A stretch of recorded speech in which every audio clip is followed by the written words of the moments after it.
Cada um lê um. Vamos. Ó Senhor, Deus vingador, intervém. Exalta-te tu, que és juiz da terra, dá o pago aos soberbos. Até quando os ímpios, Senhor, até quando os ímpios exultarão? Até quando proferirão e dirão coisas duras e se gloriarão todos os que praticam a iniquidade? Massacraram o teu povo, Senhor, e oprimem a tua herança. Matam a viúva e o estrangeiro, e o órfão tiram a vida. E ainda dizem: o Senhor não nos vê, o Deus de Jacó nada percebe. Atendei, ó brutais dentre o povo, e vós loucos, quando sereis sábios? Será que quem fez o ouvido não ouve? Será que quem formou o olho não vê? Aquele que argui as nações não castigará? E o que dá ao homem o conhecimento não o saberá? O Senhor conhece os pensamentos do homem e sabe como são fúteis. Bem-aventurado é o homem a quem tu repreendes, ó Senhor, e a quem ensinas a tua lei. Tranquilo enfrentará os dias maus, enquanto que para os ímpios uma cova se abrirá. Mas o juízo voltará a ser justiça, e hão de segui-lo todos os retos de coração. Voltará a haver justiça nos julgamentos, e todos os retos de coração a seguirão. Foi 17, né? 16 agora. Quem será por mim contra os malfeitores? Quem se porá ao meu lado contra os que praticam a iniquidade? Não fosse a ajuda do Senhor, eu já estaria habitando no silêncio. Quando eu disse, o meu pé vacila, a tua benignidade, Senhor, me susteve. Quando a ansiedade já me dominava no íntimo, o teu consolo trouxe alívio à minha alma. Podia, acaso, associar-se contigo o trono de iniquidade que forja o mal, tendo por pretexto uma lei? Eles planejam contra a vida dos justos e condenam os inocentes à morte. Mas o Senhor foi o meu alto retiro e o meu Deus, a rocha em que me refugiei. Deus fará cair sobre eles os seus crimes e os destruirá por causa dos seus pecados. O Senhor, o nosso Deus, os destruirá. Eu achei esse salmo assim diferente de tudo que a gente leu, né? Do 91, pelo menos, do 92 em diante dessa... E essa semana, rapaz, eu pensei muito nisso. É? Pensei muito nisso. Parece que o Espírito me levou a pensar nisso, né? Deus, não sei, mas por que eu pensei nisso? Porque tinha questões aqui que a gente precisava, né? Precisava encaixar. Encaixar com a prática. Né? Por isso que eu pensei nisso. Aí eu comecei a ler um pouquinho para tentar me situar assim, mais ou menos, em relação ao tempo do Salmo, e em relação a quem escreveu. E diferente do Salmo 92, né, que foi assim, escrito pelo rei, é um salmo também que caminha nessa linha, mas é uma súplica do rei. O Salmo 94 é o clamor das pessoas aflitas que viviam em Israel.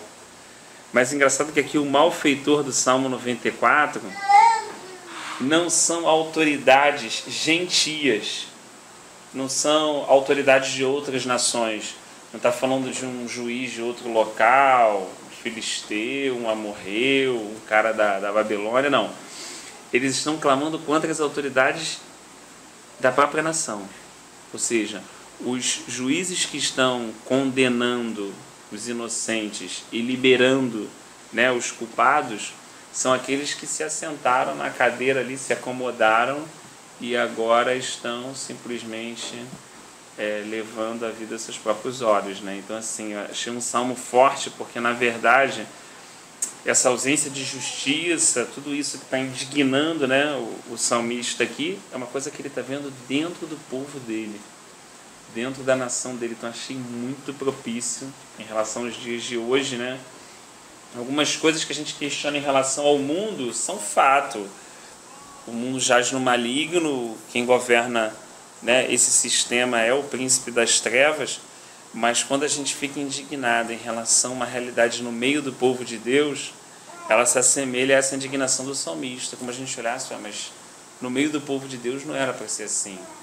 No meio do povo de Deus não poderia ter tal parcialidade, a coisa não poderia ser resolvida dessa forma, né? Então, assim, a gente olha para os dias de hoje e vê assim, puxa, dá para imaginar talvez o que essas pessoas dessa época aqui, como elas estavam sofrendo e esperavam, né, dos seus líderes, dos seus juízes, dos seus legisladores, né, talvez paz, justiça, e o que vinha sobre eles era a aflição, né? Então, assim, eu fico pensando assim, para alguém começar o salmo clamando Deus vingador, é porque a coisa não devia estar muito fácil, né, Xande? É verdade. Devia estar pesado, né? Senão clamaria misericórdia, graça. Senhor, lembra-te de nós, como tantos salmos começaram, né, dessa forma. Para começar clamando Deus vingador, é porque parece que estamos chegando no limite. Parece que esse salmista chegou num ponto onde falou assim, está quase insuportável conviver com essa realidade. Nós éramos para ser uma nação espelho, uma nação exemplo, nós éramos para ser o povo de Deus. Era para as outras nações olharem para a gente e ver que povo inteligente, que povo sábio, quem é o Deus que governa essa nação, né? Era para ver no meio desse povo o órfão encontrando casa, a viúva sendo amparada, né? Como diz lá em Isaías, a justiça correndo como um rio, né? Era para eles estarem comendo o melhor dessa terra, e quando eles olham para a realidade deles, eles encontram uma realidade completamente diferente dessa. Eu lembrei daquele juiz iníquo, né? É bem dentro do contexto, parece, que você está colocando, porque o Senhor, ele no finalzinho mandava a mulher, né, orientava, aconselhava aquele que necessitasse, né, de justiça, para clamar de dia e de noite que o Senhor ouviria, né? E ele fez justiça para ela porque ela estava importunando ele. Não era porque a justiça tinha que prevalecer, para encher o saco. Né? Que ponto que resolveu o problema dele, não dela, né? Eu vou resolver um mil problemas. Peraí, o que a senhora quer? Some daqui. Você vê que isso aí se traz uma figura, né, de como é hoje, né? Como é naquela época, não mudou em nada. A falta de amor ela está espalhada de uma maneira assim, a indiferença, cara. A indiferença, eu vejo amigos meus assim, né? Outro dia eu encontrei com um amigo meu que ele está com uma, eu nem sei o nome daquele carro, muito bem de vida, muito rico,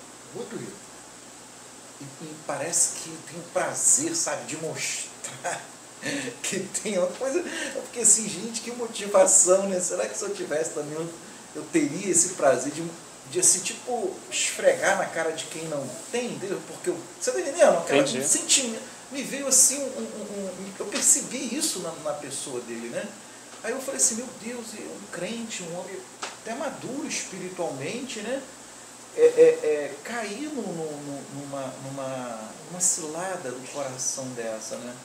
Cair numa cilada do coração dela, de indiferença, soberba, se garantindo no que tem, né? Aquilo assim, meu Deus, assim,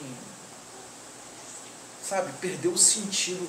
Você não consegue nem enxergar nele a pessoa de Cristo.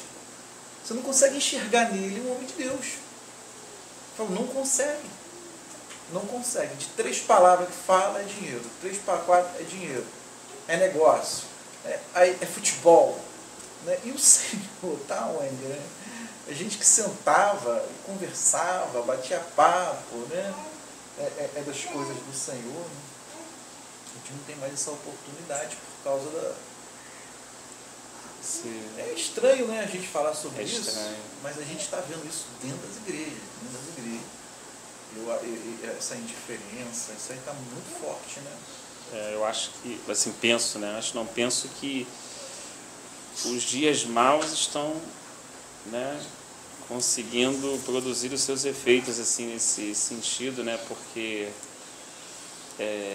o amor vai se esfriando. E como é que o amor se esfria, né? Aquela colocação que o Senhor fez que os últimos dias teria essa característica, né? Um esfriamento, né?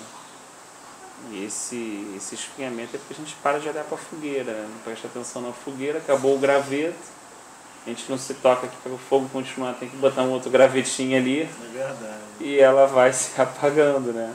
Ou seja, que precisa de um combustível, né? Que precisa de azeite para manter aquele fogo, né? Aquele calor, aquela luz, aquela lâmpada, né? E manutenção precisa de tempo, né? Você vai fazer manutenção, tomar conta de, não deixa esse fogo acabar não, você tem que ficar olhando para ele, né? Se eu for fazer outra coisa, provavelmente me distrair, eu não conseguir, né, estar ali muito próximo daquilo ali, debaixo dos meus olhos, eu vou me envolver com outras questões e quando eu perceber aquele fogo já... A questão também, que pelo que a gente está conversando, eu concluo, que vai ter sempre isso, né? Isso não vai parar. Senão o Senhor Jesus não orientava o povo a clamar por justiça de dia e de noite.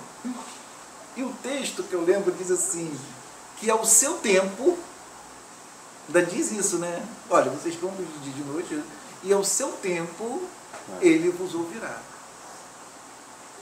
Ele ouvirá. Então, amém, né? Que a gente seja encontrado como Esdras, né? Clamando. Que apesar de... clamando, preocupado com a necessidade do povo, né? Que independente de estar lá numa situação, digamos, um pouco mais confortável, né? Próximo do rei, na capital, mais estruturado e tudo, mesmo assim, o coração, o amor dele ao Senhor fez com que ele até se ausentasse um tempo daquela situação para estar com os irmãos reconstruindo Jerusalém, né? De repente, se fosse eu, como é que você tá? Tô bem pra caramba, sou copeiro do Deus me abençoa aqui, eu tô num cargozinho. Pô, arrumei um emprego público, meu irmão, vou me aposentar bem a dessa, e como é que você tá? Tô mal, mas eu tô bem.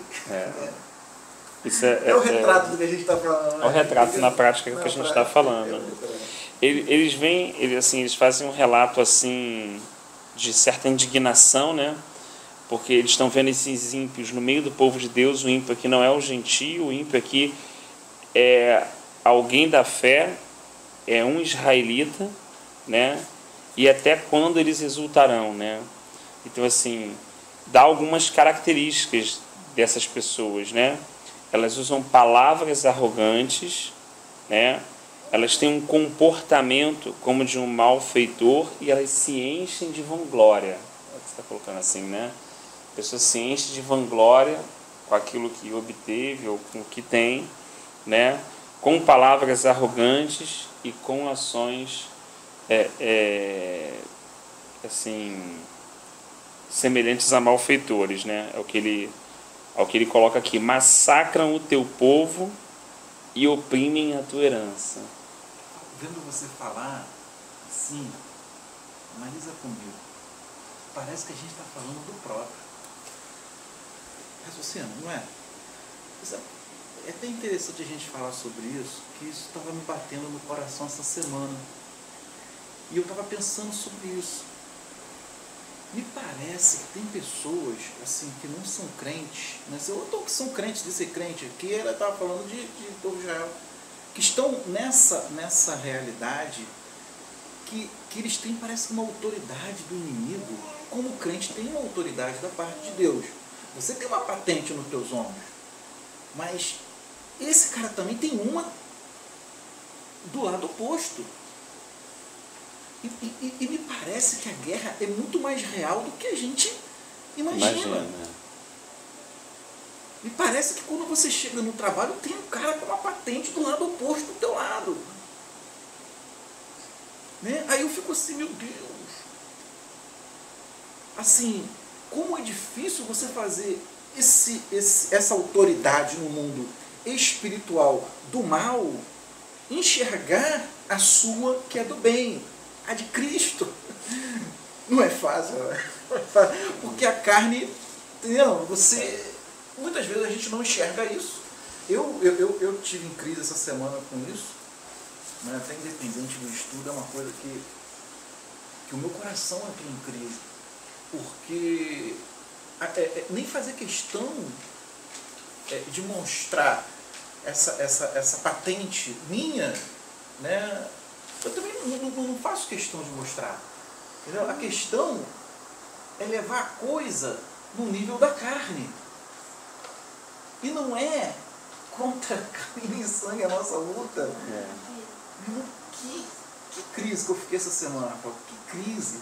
De ter até que me submeter àquele corpo de carne, né, que está sendo usado pelo inimigo. E tem que se prostrar, entendeu? Para ele poder ver a pessoa de Cristo. Ele não vê em mim uma pessoa que de repente tem uma patente até menorzinha maior do que a dele pelo lado oposto. Essa semana eu fiquei muito nessa crise, e a gente falando sobre isso, me veio esse questionamento, essa crise toda, e eu estou compartilhando contigo, até pra gente... É verdade. Mas não sei se eu estou certo, também não sei se eu estou errado. Assim, mas me parece que é me parece que é assim. Me parece que é assim. Eu não sei se... me parece que é assim, não sei. Sinceramente, aí fica... Porque o Senhor diz assim, que não há nenhuma autoridade na terra, né, que tenha sido estabelecida que não tenha sido permissão dele. Então, isso é fato, né? Tanto as que estão sendo, digamos assim, que têm o coração inclinado para ele, como as que não têm o coração inclinado para ele, né? É uma permissão de fato, e assim, o Paulo confirma isso dizendo, olha, as nossas armas para essa guerra não são carnais, mas poderosas em Deus, né? Para trazer esses homens debaixo dessa realidade. Mas a gente repara que diante desses confrontos que Paulo teve também, a gente está falando de naufrágio, fome, nudez, apedrejamento, quase a morte, 40 chibatadas menos uma 3 vezes. Então o que você falou, na verdade o processo que ele entrava para lutar era normalmente, carnalmente falando, perdendo, tomando pau. Se a gente for fazer uma análise assim como você colocou, né? Tomando pau. Porque não tem outro caminho. Não tem outro caminho, né? Foi colocado lá com Silas dentro daquela cadeia, porque tinha expulso aquele espírito imundo daquela mulher, não é isso? E depois de noite, naquele louvor que eles juntos entoaram, o Senhor ruiu a prisão, aí o carcereiro queria se matar. Ou seja, no mundo espiritual ele estava ganhando. O carcereiro se rendeu ao Senhor, a família do carcereiro foi salvo, aquela mulher foi liberta. Então, assim, de mundo espiritual... As pessoas deixaram de ser enganadas nas revelações. Exatamente. Olha a autoridade do... A autoridade. Assim, no mundo espiritual, você vê o reino de Deus se propagando e você vê, assim, o êxito. Mas quando você vai olhar o mundo carnal, você vê o quê? Alguém apanhando, alguém açoitado, alguém passando necessidade. Olha como é que a coisa é invertida, né? Então, se o cara precisar ver alguma coisa aqui da terra para tentar mensurar se ele está agradando o Senhor ou não, ele está roubado. É o que Paulo falou. Porque, amigo, alguém está olhando para mim, carnalmente falando, só está me vendo alguém passar e bater na minha cara, olha o espinho na carne. Nego dando bofetada e tudo. Estou passando aqui de bobo, né? Mas, quando se analisa o mundo espiritual, quando eu dobro os meus joelhos para interceder pelas igrejas, né? Quando eu vou até o terceiro céu e o Senhor acrescenta essa revelação e eu estou escrevendo aos irmãos, quando a gente está distribuindo pão vivo que desceu do céu, opa, e a questão, a realidade é outra, né? Olha como é que é preciso a pessoa amadurecer nesse ponto para entender que ela vai ter uma realidade em Cristo e que ela vai usufruir daquela realidade, que aquela autoridade é para aquilo, mas quando isso vier para o mundo natural, muitas vezes ela vai tomar na cara, muitas vezes ela vai ser apedrejada, muitas vezes ela vai passar fome, ou seja, usando a fome como algumas restrições que o Senhor vai permitir que outras pessoas imponham sobre ela. Tu lembra daquele exemplo daquele presbítero, evangelista, que foi convidado para pregar para um cara que era extremamente arrogante, que não gostava de crente? Ele falou, eu vou nesse cara nada. Aí o Senhor falou, você vai nele. E ele chegou na casa desse homem, pediu um minuto da atenção dele e falou, se você continuar abrindo a sua boca para falar de Cristo, eu te dou um soco, não deu na cara. Ele continuou. O cara deu na cara dele. Se a gente comentou no estudo bíblico tem bastante tempo. O cara deu na cara dele. E a filha dele, do lado, né, uma menininha pequenininha, viu aquela cena. Aí ele falou, se você continuar ainda falando... E ele continuou, cara, o Espírito de Deus mandou. E ele apanhou de novo. Aí a menininha falou assim, papai, não faz isso com ele não, pai. Ele é um homem de Deus, não faz isso com ele não. Aí o homem começou a chorar. O homem parou de bater. O presbítero começou a chorar. Aí depois que ele consolou o homem, bateu nele, olha só. Ele consolou o homem. E por que o senhor está chorando, né, compulsivamente? Aí ele explicou, a minha filha, até os 5, né, ela tem 5 anos, ela era muda, ela começou a falar hoje. Depois que eu explicou, Aí você vê, na parte que você está falando assim, natural, o cara tá ali, meu irmão, tomando um piau, concorda? Debaixo da autoridade do inimigo. O inimigo tá batendo aqui, ó, na carne dele, mas como ele se humilhou no Senhor, olha o Senhor ganhando toda aquela casa, digamos assim, olha só. Então no mundo espiritual aquilo é vitória, né? Mas é difícil levar isso para os irmãos hoje, né? Fala assim, pô, mas aquela mulher lá que estava limpando o chão na casa de Naamã, ela era uma escrava. Irmão, ela podia ser uma escrava, ela podia ser mandada, ela podia ter sido tirada da família dela. Mas quando você está falando de realidade espiritual, a palavra dela levou Naamã a uma atitude de dimensão de cura. E ele se converteu. Quando ele voltou, acredito que ele contou isso para a casa dele, e toda a casa dele foi alcançada pelo Deus de Israel, porque ele era autoridade na casa dele. Então, quem tinha autoridade? Naamã ou a escrava? Se olhar no mundo natural, ela é uma escrava, meu irmão. Ela saco, ela, pô. Né? O cara é o grande comandante. Mas se olhar no mundo espiritual, na verdade, a autoridade estava onde? Nos ombros daquela escrava. E com amor ainda, hein? Com amor. Com amor. Com amor. Porque ela podia, pô, esse cara é meu chefe, o cara me tirou, o cara me trouxe para casa dele, o cara, né, foi uma consequência de guerra, né? Mas aí que tá a autoridade dela vem disso, né? Todo mundo a gente está falando que se humilhou. Que se humilhou. O cara que tomou 2 socão. A menina que se humilhou na condição dela e agiu com amor. Né? A situação de Paulo que passou por aquilo e perdeu. A gente já está falando de gente que humanamente perdeu, né? Saiu por baixo, vamos colocar assim, né? Diante de uma situação assim, puxa, ficou mal na vista de outras pessoas, né? Mas na realidade espiritual estava... No livro de Hebreus, aquele lado negro do livro de Hebreus, do capítulo 11. As pessoas subiram lá para o lado claro, né? O lado escuro. Fala muito sobre esses homens, né? E se a gente for pegar o exemplo máximo, o Senhor, pô, então, ele deixou ser cuspido, ele deixou ser açoitado, ele permitiu uma coroa na cabeça dele, ele permitiu ser pregado numa cruz. Então, humanamente, a gente está falando o quê? Muito mais que 2 socões, né? Mas no mundo espiritual, ele estava recebendo toda a autoridade do céu e da terra. E aí a palavra de Deus é muito verdadeira, né? Diz que aquele que se humilha será exaltado, mas aquele que se exaltar será humilhado. Então a autoridade está muito vinculada à humilhação, né? Como os casos que a gente sempre falava de Moisés, né? O cara chegava lá, botava a boca no pó, não usava o nome dele, não usava a condição dele, não falava, pô, eu sou Moisés, eu abri o mar. Não tinha uma atitude nele dessa natureza, né? Ele sempre ficava lá e consultava o Senhor, e se humilhava para o Senhor. O pessoal desafiava ele, puxa, ele... Depois ele ainda intercedia pelo irmão, pela irmã dele. Entendeu? Então assim, você vê que acho que a condição da autoridade está muito ligada realmente a se humilhar e muitas vezes padecer muito humanamente desse lado carnal, né? Tomar umas varadas assim do inimigo, uns socão nesse sentido como você falou, né? Mas na verdade estamos ganhando. Se parar para raciocinar, estamos avançando, né? Estamos ganhando. Pô, mas eu ouvi aquilo é tão difícil de ouvir. Mas a hora que eu me humilho e Satanás não consegue usar aquela arma que ele usar para prender meu coração, para gerar mágoa, para fazer uma ferida, para me paralisar espiritualmente, e eu me humilho, e a minha humilhação neutraliza a arma do inimigo, aí o Senhor vai lá, avança e joga aquela muralha por terra, né? Aí no mundo espiritual estamos avançando, né? Embora aparentemente, como Paulo fala, nosso tabernáculo externo está se desfazendo.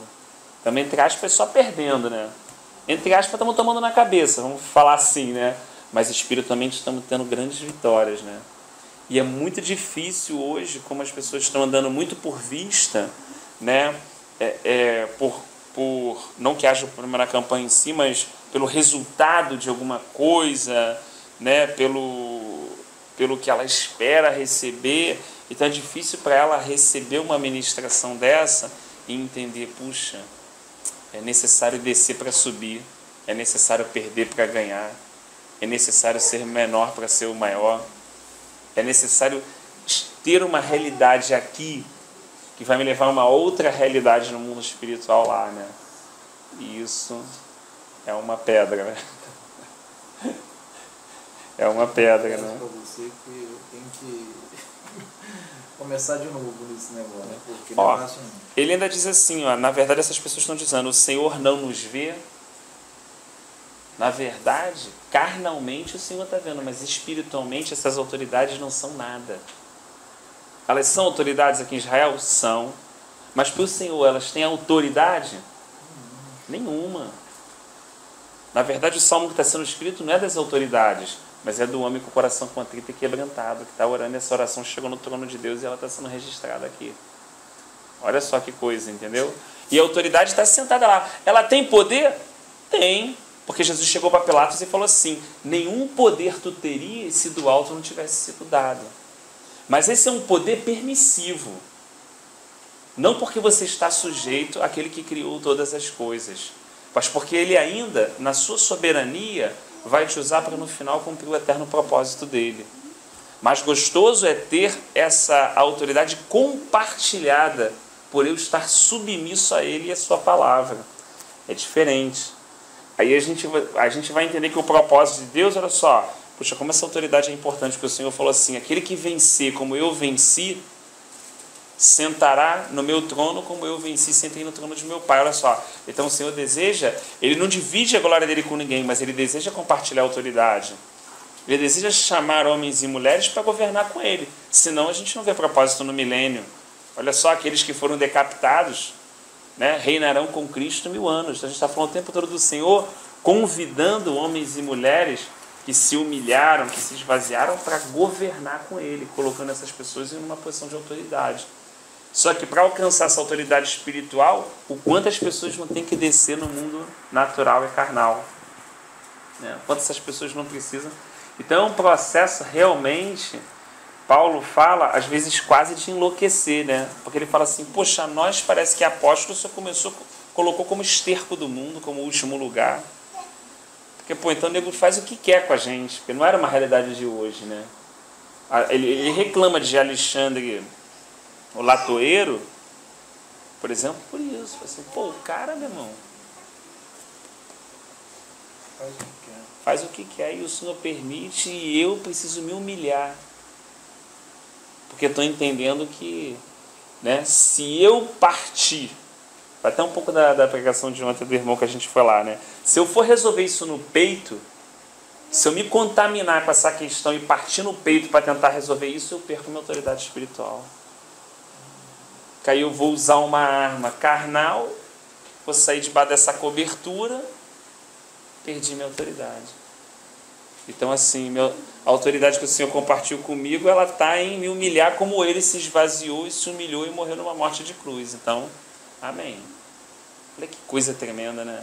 O cara pode, meu irmão, às vezes está ali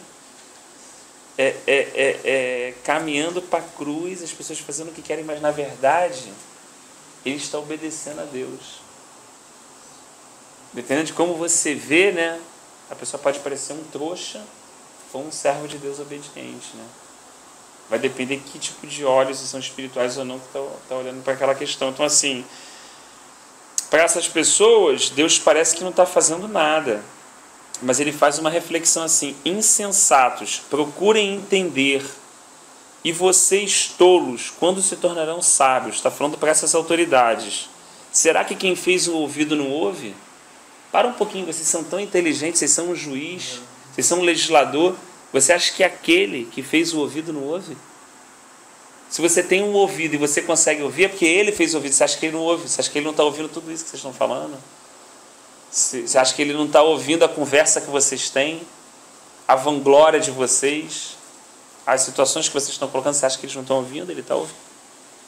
Ele está ouvindo, sim. Então ele chama, né, essa reflexão. Será que quem formou o olho não vê? Ele bota: aquele que disciplina as nações não os deixará sem castigo? Vocês acham mesmo que isso vai passar tudo em branco? Não tem sabedoria aquele que dá ao homem o conhecimento? O Senhor conhece o pensamento do homem e sabe como são fúteis. Agora olha que interessante. Como é feliz o homem a quem disciplinas. Pô, parece uma coisa...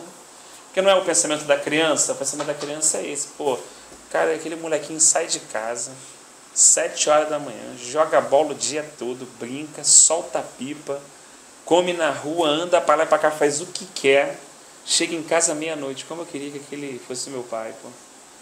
Eu sou chatão, eu acordo de manhã, eu tenho que arrumar não sei o que da cama, eu tenho que fazer isso, eu tenho que fazer aquilo, eu tenho horário para almoçar, de tarde eu tenho que fazer tal coisa, dá 8 horas eu tenho que estar em casa. A criança que olha para essa realidade, ela fala o quê? Puxa, eu queria que aquele caboclo fosse meu pai, porque ele tem o quê? Ele faz o que ele quer, pô. Eu não, eu tenho, caraca, uma opção de coisa, de rotina, não pensamento bem natural mesmo, né?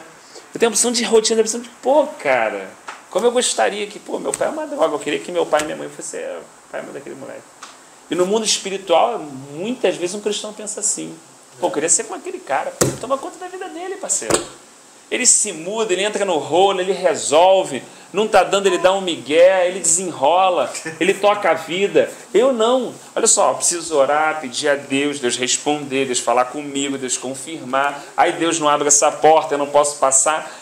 Olha o pensamento da criança que a gente estava comparando, mas é quanta coisa, parece que eu estou sufocado e o outro tem liberdade. Quando na verdade é o contrário, né?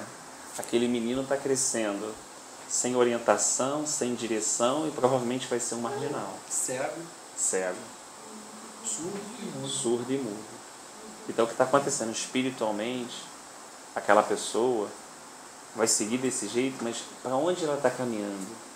Para a morte espiritual. E física também. E física provavelmente também. Então assim, e tudo isso que o Senhor está colocando como instrução, como direção para a minha vida, que pode aos meus olhos às vezes parecer um pouco pesado agora, mas vai gerar o quê? Vai gerar sabedoria, vai gerar força espiritual, perseverança, visão e audição, discernimento espiritual, me levar a uma maturidade no Senhor, né? Me tornar um homem que realmente obedece a Deus, exatamente assim: ouço, paro. É para parar, eu paro, não é para parar, eu não paro. Né? Estou ali afinadinho. Então assim, como é bom o homem é quem Deus disciplina. Na hora que o chinelo canta ou a vara canta, nenhuma criança gosta, né? Fala assim, pô, na hora da disciplina uma criança até diz: eu te odeio, pai. Não é assim? É muito normal, né? Papai, eu te odeio, quando a vara está cantando, né? Quero outro pai, quero outra mãe. Porque ele está diante da disciplina e ele odeia a disciplina, só que ele não percebe que a disciplina é que vai tornar ele um homem diferente daquele outro que ele está observando. É que vai fazer ele controlar o próprio coração dele, ter domínio próprio, né? Aprender a ver limites, respeitar autoridades, né? E isso vai levar a ter uma outra compreensão no mundo espiritual também. Então, quando o Senhor disciplina, puxa vida, quantas disciplinas o nosso irmão Paulo recebeu? Pedro, admoestado. Pô, o Senhor, quem ele ama, ele açoita mesmo, ele diz lá no livro de Hebreus, né? Então, assim, como é bom a pessoa que entende, puxa, a disciplina é boa. Ah, não, mas o irmão foi assim. Ah, irmão, mas separa o irmão.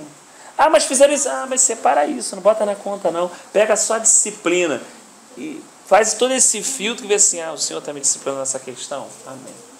Vou receber essa disciplina de bom grado do Senhor. Eu sei que essa disciplina vai produzir frutos pacíficos de justiça, como dizem em Hebreus, né? Então, assim, existe uma diferença muito grande do servo de Deus que recebe disciplina daquele que não recebe disciplina, né? Daquele que, como Davi, fala assim, não, pô, eu errei mesmo. Eu vou cair na mão do Senhor, porque o Senhor tem mais misericórdia, mas eu vou escolher essa disciplina. Mas você vê, cara, a maturidade da pessoa passar a escolher disciplina, Xande. Não é todo mundo que Deus fez isso. Vai lá, tudo bem. Você vai ser corrigido. Vou colocar aqui, ó. Você pode escolher essa disciplina, você pode escolher essa disciplina, e você pode escolher essa disciplina. Aqui a gente viu na Bíblia Deus permitir escolher a disciplina que ele vai levar. Um homem segundo o coração de Deus, né? Então assim, você pode escolher. Não, tudo bem, Senhor. Porque ele já entendeu que a disciplina é boa para ele. Ele já entendeu que aquela disciplina é benéfica e vai produzir nele o efeito necessário.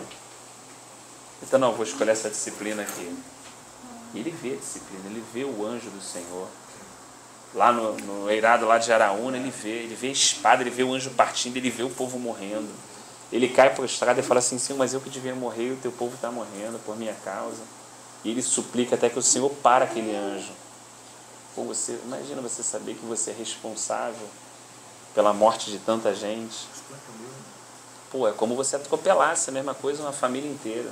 Sentimento para administrar essa questão, né? E ele sabia que foi por uma questão de soberba pessoal dele, por contar um exército. E Deus tinha, né? Uma altivez, uma situação que todos nós estamos passíveis de passar, né? De se achar, de em algum momento ser tão abençoado, de talvez pensar, como a gente estava conversando aqui, de caramba, cheguei no nível de bênção que, pô, aqui, meu irmão, estou cercado, sou um cara abençoado, sou um cara que, meu irmão, Deus é comigo, né? Eu posso chegar ao ponto de contar exércitos, de contar bênçãos, mas não no sentido bom, mas no sentido de contar evidências, de tentar, sabe, materializar uma coisa que é apenas para estar diante do Senhor com ações de graças e não com esse tipo de exibicionismo, né? E isso pode de alguma forma prejudicar, né? A minha vida espiritual, por exemplo, e assim, quando o Senhor permite às vezes que a gente converse sobre isso, eu penso assim, que Ele de alguma forma gosta de nos lembrar para, puxa, caramba, amanhã a gente pode, sei lá, estar favorecido pelo Senhor em alguma questão da nossa vida e o Senhor nos prosperar tremendamente, mas isso ficar dentro do nosso coração, puxa, não vale a pena contar isso, não vale a pena materializar isso, não vale a pena apresentar isso. Quer dizer, vale mais a pena ainda que tudo isso venha sobre a minha vida, que de fato a minha súplica continue sendo uma súplica coerente, uma súplica que agrade o coração de Deus, que as minhas orações, como o salmista falou, que as palavras dos meus lábios, Salmo 19, que o meditar do meu coração sejam agradáveis a Ti. Bom, um cara que era dono de um reino, né? Que tinha a maior fortuna pessoal da época, como Davi. Está entendendo? Rico, e está preocupado no meditar do coração dele, nas palavras que ele fala. Né? Onde está o coração desse homem, né? Jesus mais na frente nos alerta lá, pois onde estiver o teu tesouro, ali estará o teu coração. Então, Senhor, que o meu tesouro, como Davi falou, seja o Senhor, né? O Senhor é a minha porção e a minha herança. Eu tenho grana, como Davi fala, grana eu tenho, meu irmão.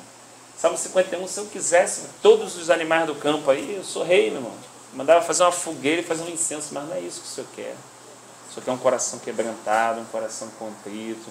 O Senhor quer que quando eu peque eu me arrependa, que no meu pecado eu consiga perceber que eu sou dependente do Senhor, né? Que quando eu conte o meu exército se torne arrogante, que eu volte atrás e escolha a disciplina e aceite ela, porque eu cometi uma falha, eu sou humano, Senhor, eu errei, mas na verdade eu não quero que o Senhor tire de mim o Teu Espírito Santo, quero continuar com essa boa comunhão, quero chegar na minha casa e perceber a presença do Senhor, quero olhar a minha família e perceber a graça de Deus nela, quero olhar os meus filhos e eles crescerem no meio da oração, né? Quero poder ver eles serem cheios do Teu Espírito Santo, aprenderem a falar das coisas do Senhor.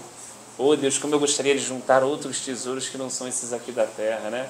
Quando os meus olhos estiverem sobre ele, lembra-te que o Senhor é a minha herança, né? De que tem no Senhor algo mais valioso guardado para mim e para minha casa.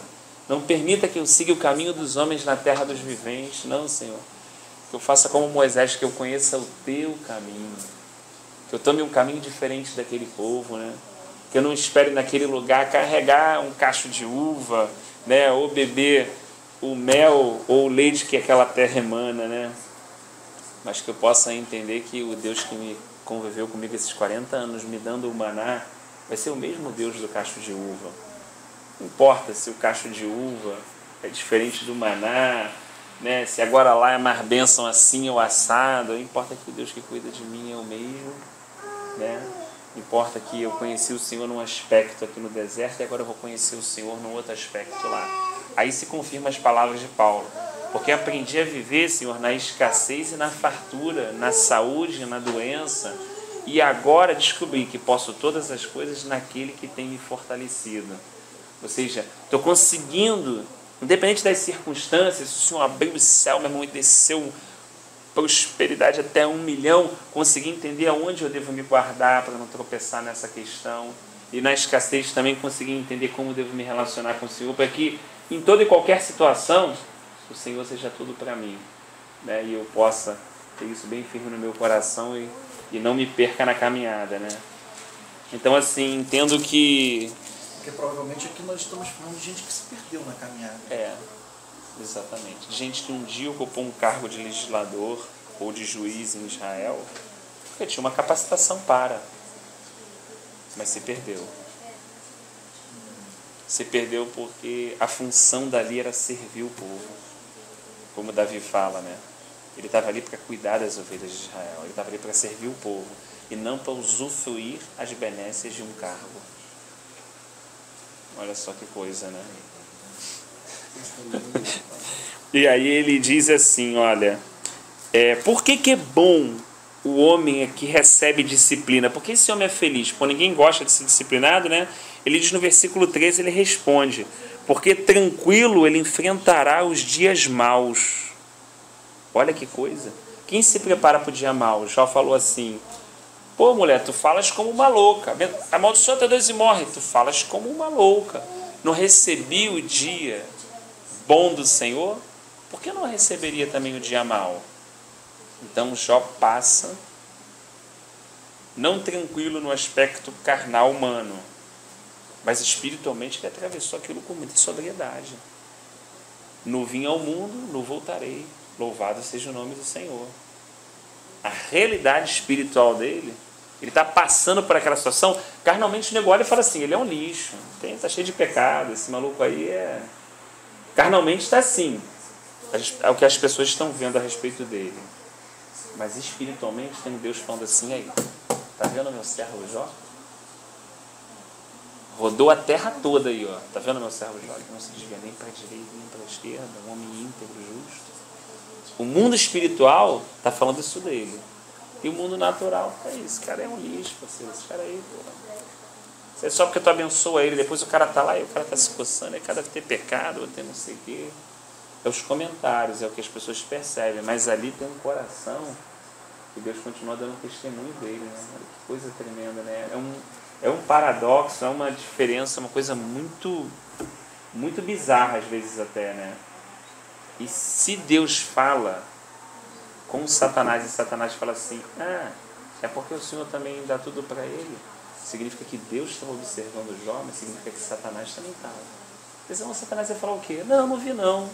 Cadê ele? Me conta aí, como é que... Não, ele não falou isso. Ele já tinha uma resposta pronta. Porque ele também estava observando. Por isso me leva a uma outra conclusão, Xande. O diabo não está olhando o maluquinho que está descendo a ladeira. Ele não está olhando, não, o cara lá que se perdeu. Ele está olhando aquele cara que está com o coração quebrantado e contrito. Ele está olhando aquele cara que está vivendo na dependência de Deus. Ele está olhando aquele cara que está se humilhando. Sabe por quê, Xande? Porque aquele cara não vai usar armas carnais para lutar com ele. E disso ele tem medo. E sabe que aquele cara, quando lutar, vai usar armas poderosas em Deus. E aí ele sabe que o exército que ele tem não pode contra essas armas. Então a quem ele vai observar? O arrogante? O prepotente? O cara que tem uma aparente autoridade? Ou aquele que está dobrando os seus joelhos e reconhecendo que nada é na presença do seu Deus? Né? Então, aí a gente para e pensa assim, caramba, então o diabo estava observando o tal do Jó lá, ele estava rodeando e olhando e falando, pô, esse cara pode me trazer uma lenha, esse cara pode me trazer um problema.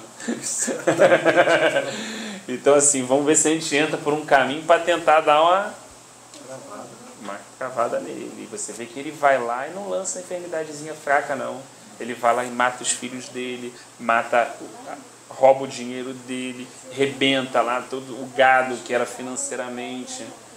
Faz uma lenha, meu irmão. Ele não vem para brincar. Ah, não, vou jogar uma gripezinha. Ele vem para botar o pior. Só não tira a vida porque o Senhor falou assim, ó, isso não pode.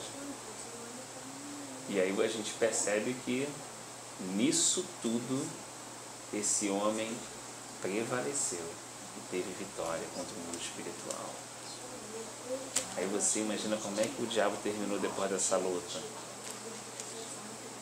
Eu fico imaginando isso. Porque Satanás pode ser o príncipe das trevas, mas tu imagina ele voltando pro inferno e os outros demônios falando assim, caraca, hein?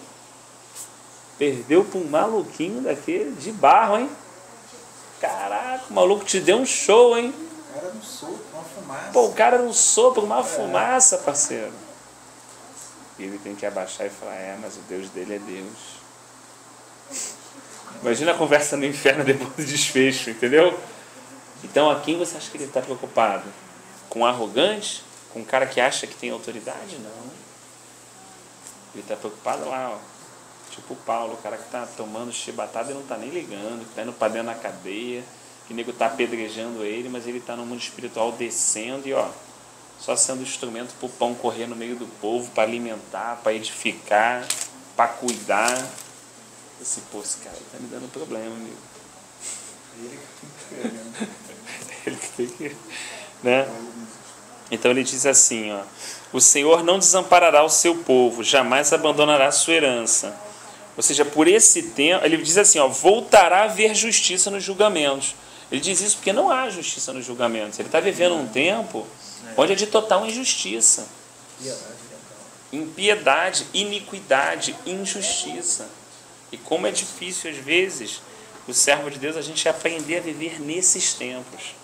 Porque viver no tempo onde tem lá Salomão, aí corta a espada, a justiça, tudo isso. Viver nesse tempo O governo é o Senhor. Né? O governo é o Senhor, amigo. Ele é que manda. Ele é que manda. Agora, como é a questão de ser injustiçado? Como é a questão de você estar certo e porque você não quis pegar a mulher de Potifar, então você vai para a cadeia? Como viver nesses tempos, entendeu? Onde, na verdade, o bom se torna mal, o mal se torna bom. Quando, por causa da fidelidade, você desce às profundezas do sofrimento. Certo ou errado, errado dos céus. Como administrar isso, né? Então ele chama, né? Ele conclama o salmo e começa a chamar aqueles que estavam entendendo esse pedido, né?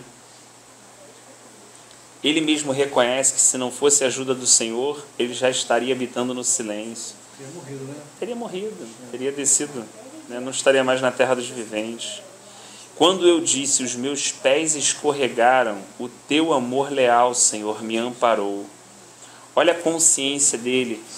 mesmo tendo consciência de que ele não compartilha, né, dessa iniquidade, dessa injustiça, olhando o lado individual dele, ele percebe que às vezes o pé dele podia escorregar, olhando tudo isso, a ansiedade dominando o íntimo dele, sabe? A pessoa às vezes pode perder o controle, né? Quem de nós não pode? A gente está numa situação e fala, otário, parceiro, tá de mané aí, o cara vai te provocando até aqui. Você sai e toma uma atitude, só que aquela atitude, na verdade, é uma algema que vai aprisionar o nosso coração, né? Como é importante entender que aquele sentimento vem, né, na verdade, para me aprisionar e não para me dar vitória. Eu posso chegar lá e brigar, berrar, xingar, dar um socão no maluco, e na verdade parece que a minha justiça própria está sendo satisfeita, mas na verdade eu estou colocando uma algema. O meu coração me levou a tomar uma atitude que me afastou da direção do Senhor, me afastou do propósito que Deus tem para a minha vida. Vou perder tempo agora para resolver isso. Agora que caminhei, vou ter que voltar de novo essas léguas, né? Então, como é importante, né, perceber que de todas as coisas que devo guardar o meu coração, porque dele procede as fontes de vida. Porque, na verdade, essas circunstâncias que muitas vezes o inimigo cria para que eu tome uma atitude impensada e fique aprisionado na mão dele. Mas quando eu me humilho e falo assim, Senhor, eu não quero que esse sentimento tome conta do meu coração, eu quero ouvir a Tua voz. O que é para fazer? E eu não deixo aquele sentimento entrar, às vezes eu até ofereço outra face, caminho a segunda milha e dou a túnica para quem me pede a capa. Estou perdendo? Aparentemente sim, como a gente começou a compartilhar. Mas e no mundo espiritual, Xande? Avançando e muito longe.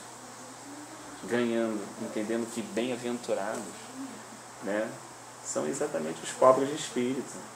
E que o reino de Deus é dos perseguidos, né? E que a terra, na verdade, é dos pacificadores. Conseguindo entender que no mundo espiritual todas essas coisas funcionam exatamente ao contrário. E quando o meu espírito consegue discernir elas com propriedade, então essas armadilhas que o inimigo planta nesse século, nesse mundo, não tem mais efeito. E aí, ser bobo não é um problema, ser otário não é um problema, ser enganado não é um problema. Se fosse Jesus, não ia deixar lá o cara tomando conta lá do dinheirinho e tal do Judas, né? Se todas essas coisas fossem problemas, né? Ou do cara que está errado sair por certo e por cima da situação. A hora que entendo que isso não é o problema é eu sair de cima da vontade de Deus. O problema é o meu coração estar aprisionado por um sentimento e o sentimento determinar quem eu tenho que ser. Puxa vida! E aí eu alimentar aquele sentimento e tomar atitudes em cima daquilo ali. Puxa vida! Aí eu estou me distanciando até que eu me esfrio. Eu me esfrio, meu amor me esfria. O amor esfria o Senhor. Agora eu estou vulnerável. Como um barco sem motor, para onde a tempestade e a onda bater, eu vou, né? É igual o exemplo do... Fica igual o exemplo, é né? assim, é um círculo, né? É um círculo. Aí eu acho uma pergunta dele muito apropriada para os dias de hoje. Diz assim: poderá um trono corrupto estar em aliança contigo? Um trono que faz injustiça em nome da lei? Então o versículo 20, ele faz um questionamento interessante. Ele fala assim, caramba, então o trono dessa terra, ela não tem aliança com o trono do Senhor. Puxa vida. Tipo assim, Deus é santo. Deus, caramba. Eu quero estar ligado nisso. Por mais que nesse juiz aqui eu seja condenado, mas na verdade, o meu local de juízo, o meu trono estabelecido é do alto. Meu advogado está lá, não está aqui. Quem tentará acusação contra os filhos de Deus, se é Ele quem o justifica? Paulo diz, né? Então assim, sofrer uma injustiça, mas como é difícil isso na carne, né? A gente está refletindo assim na palavra e o Espírito Santo trazendo essa realidade, mas como é difícil, né? Como é difícil a hora alguém falar assim, foi você. E você não ter parte naquilo ali. E Deus falar assim, pô, tu quer me agradar? Então fica em silêncio, passa quieto. Fica de bobo. Você vai ganhar várias... No mundo espiritual, se você passar por essa situação aí, porque você vai dominar uma coisa que é muito mais importante de dominar do que um inimigo, que é o seu próprio coração.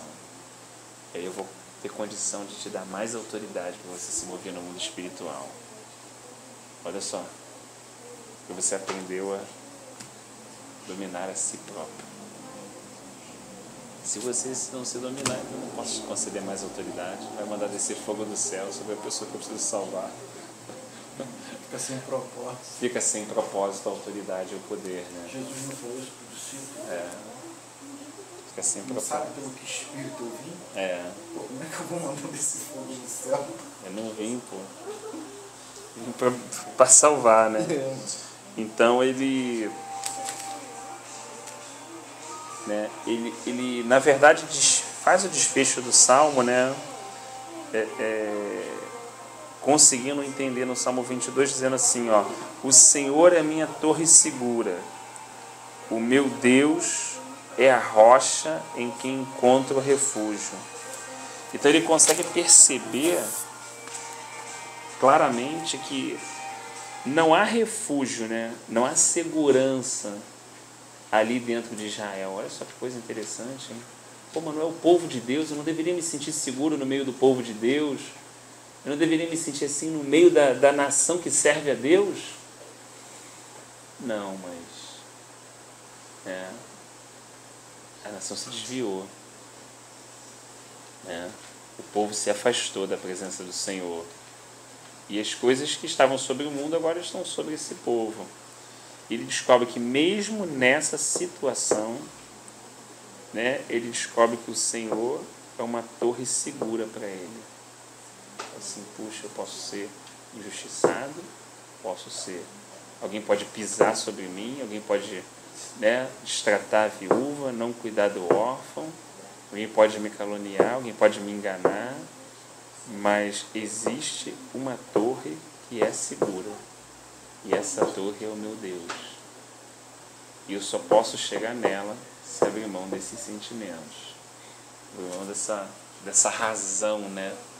Dessa voz que grita tão alto dentro da gente, pedindo por justiça, né? A gente fala assim, não, a minha justiça é Cristo. Puxa, quero ir para Ele. O resto quem resolve é papai.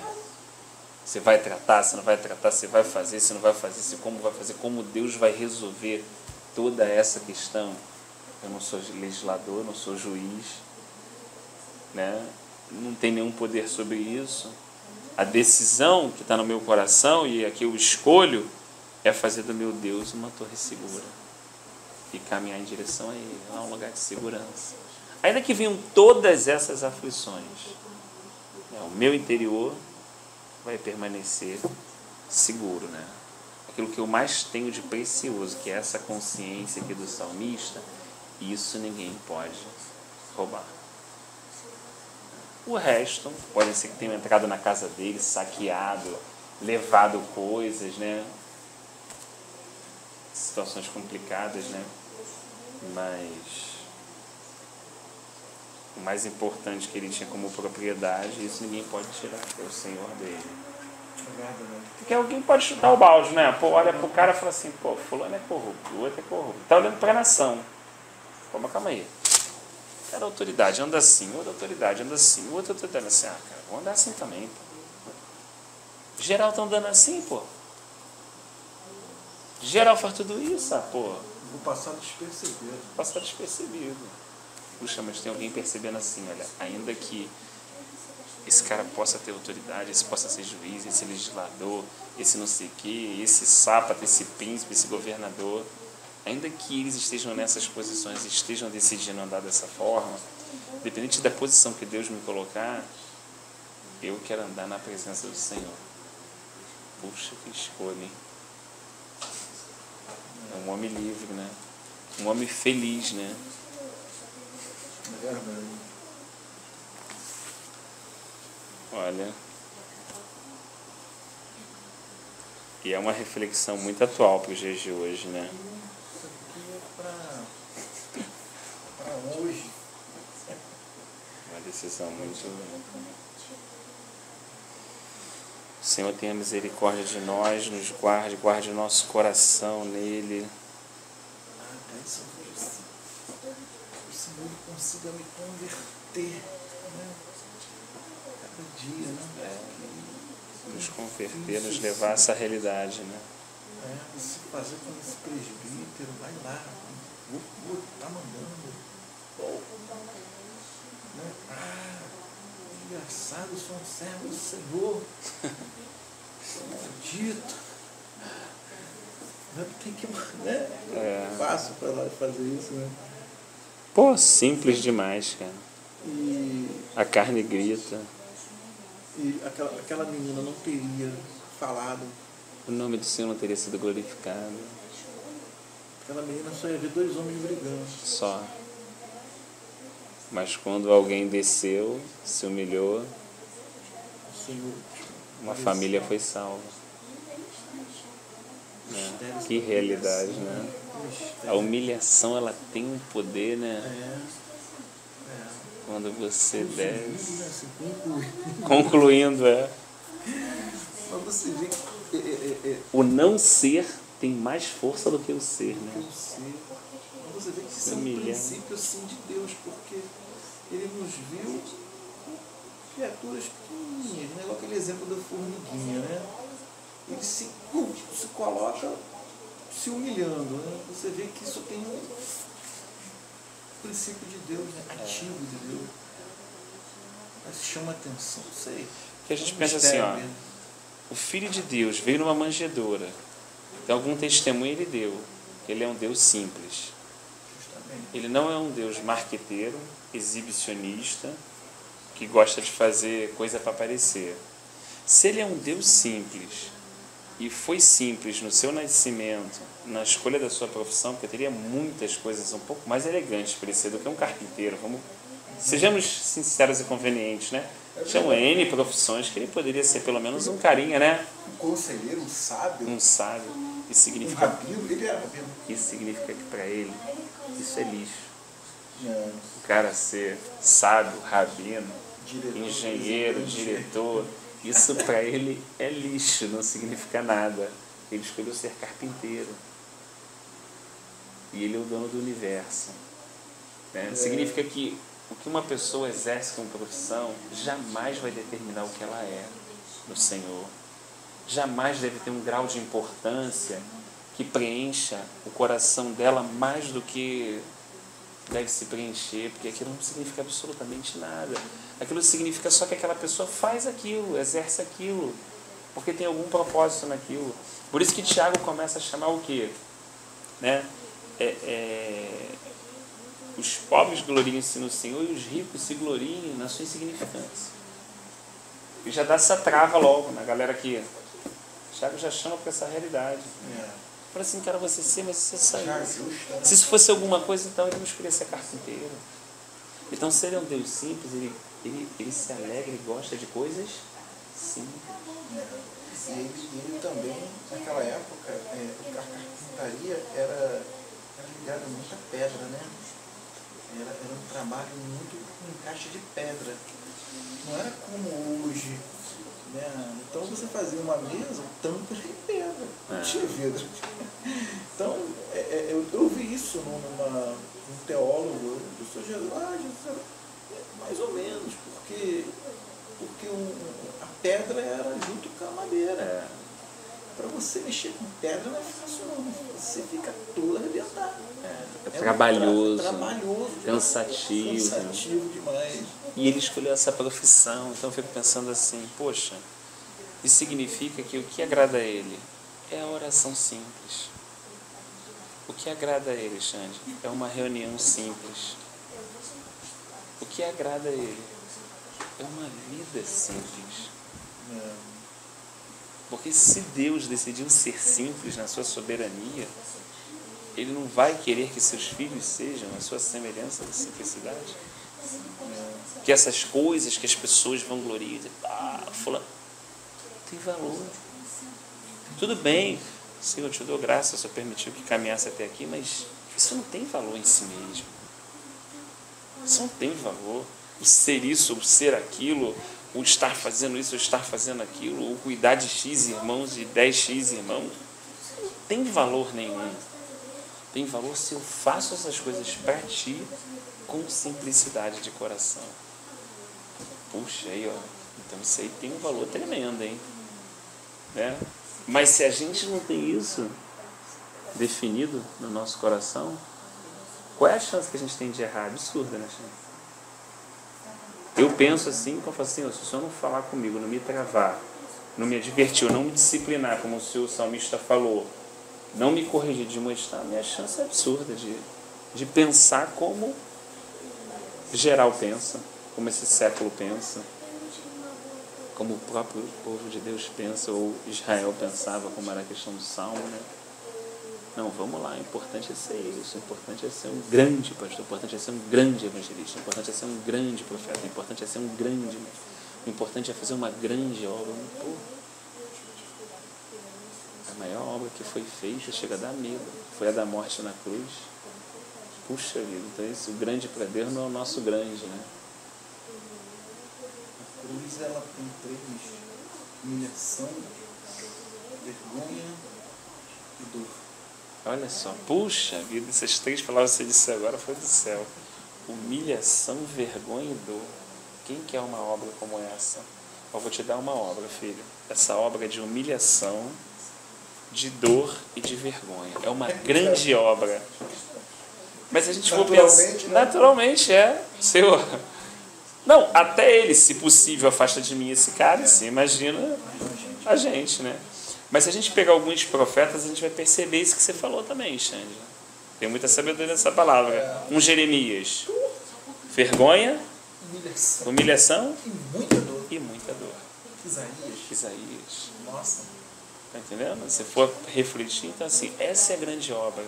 Olha, Deus tem uma grande obra na sua vida, irmão. Tem, irmão, ele tem que destruir muita coisa. Ele tem humilhação, vergonha e dor. Porque esses 3 pilares foi a obra do Filho de Deus, naquela cruz.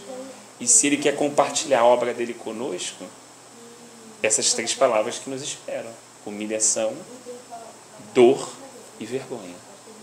Mas é uma grande obra. É claro que olhando no mundo natural, a gente está vendo assim, mas se olhar no mundo espiritual, puxa vida, está vendo o quê? Comunhão, autoridade.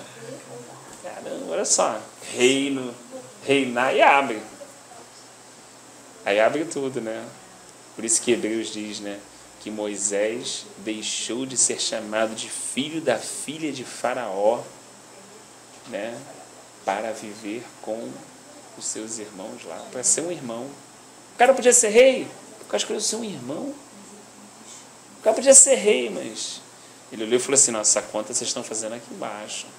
Salmo 90, o Senhor me ensinou a contar os meus dias. Eu sei que ele conta de forma diferente. Puxa vida.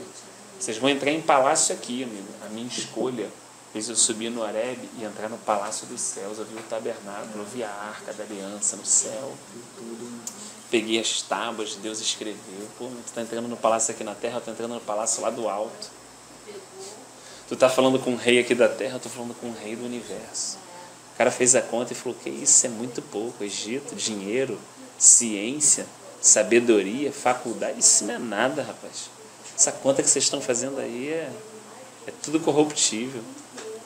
A conta que eu estou fazendo, eu estou indo feliz para um deserto, para ser um irmão. Xande, olha só. Eu sei que no deserto vai me esperar dor. Como é que você falou? Vergonha e humilhação. Mas, rapaz, se Paulo falou que de tudo que deve se glorie na cruz de Cristo, tem uma glória aí. Né? Senão o irmão não falaria. Tem uma glória aí. Vamos pedir ao Senhor para nos revelar essa glória, para a gente caminhar em direção a essa realidade que Ele tem para a gente. Porque a gente deixa isso para fora,